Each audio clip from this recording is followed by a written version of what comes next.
Ang mahalaga, lagi kong sinasabi yan, 'di ba? Sabi ko makakatrabaho naman ako kahit wala akong security. Walang Pero security. ang mas mahalaga ay yung seguridad ng bayan.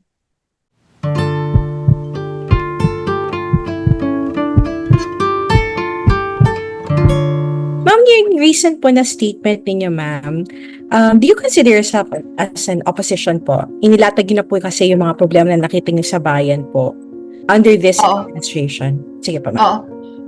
Ito yung kahapon na statement, no? Hindi yung today na statement, no? Oo. Yung Yes. kahapon na statement, doon ko binilabas yung frustration ko as a Filipino. Sinabi ko naman noon, no, 'di ba, hindi ako gumagalaw para sa administrasyon, hindi ako gumagalaw para sa oposisyon, hindi politika, kundi para sa bayan. Klaro naman ata 'yon sa oath of office ng lahat ng government officials na para sa bayan ang trabaho mo.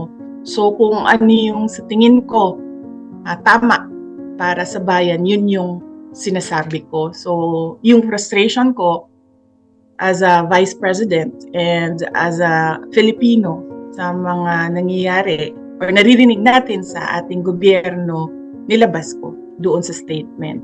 Sinabi ko sa ating mga kapatid na Muslim, sa mga iba't ibang tribo na Muslim doon sa Davao City, kasama na yung mga nasa MNLF, na hindi na yung usaping seguridad ko, personal na seguridad ko ang mahalaga eh.